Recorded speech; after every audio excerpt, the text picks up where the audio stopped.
कौन रंग तुलसी का पतवा कवने रंग मंजरी कवने रंग मंजरी हो। कौन रंग तुलसी का पतवा कवने रंग मंजरी हो। कौन रंग श्री नारायण तुलसी के मन बसे तुलसी के मन बसे हो। कौन रंग तुलसी का पतवा कवने रंग मंजरी कौन रंग मंजरी हो। रामा कौन रंग श्री हो नारायण तुलसी के मन बसे तुलसी के मन बसे हो। हरे रंग तुलसी के पतवा सबुज रंग मंजरी सबुज रंग मंजरी हो। ललना सांवर रंग श्री नारायण तुलसी के मन बसे तुलसी के मन बसे हो। ललना सांवर रंग श्री हो नारायण तुलसी के मन बसे तुलसी के मन बसे हो। का खैहे तुलसी के पतवा का खैहे मंजरी का खैहे मंजरी हो।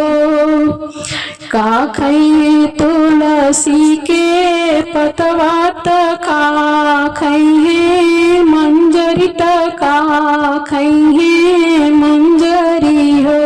ललना का खैहे श्री हो नारायण तुलसी के मन बसे तुलसी के मन बसे हो।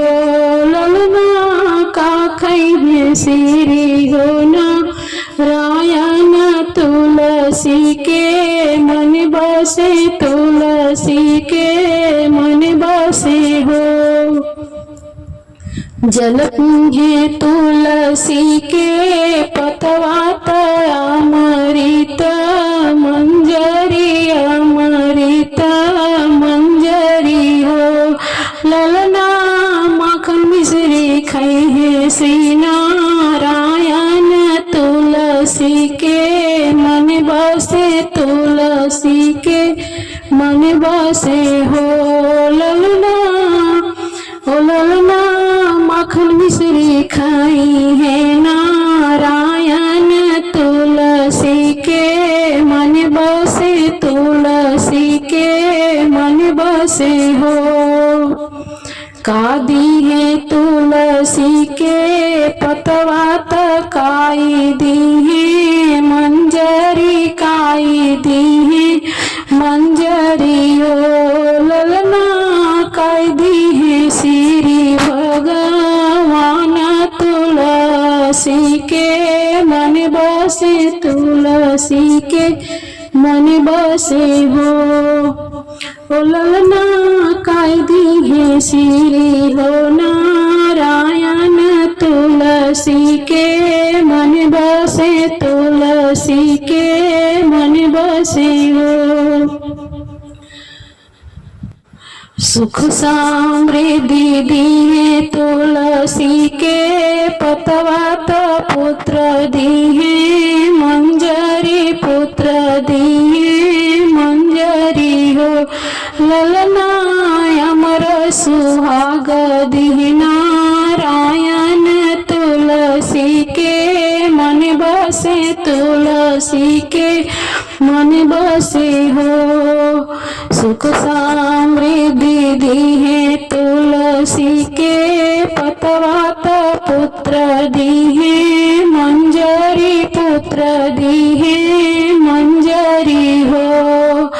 ललना अमर सुहाग दी नारायण तुलसी के मन बसे तुलसी मन बसे हो ललना अमर सुहाग दिहे नारायण तुलसी के मन बसे हो।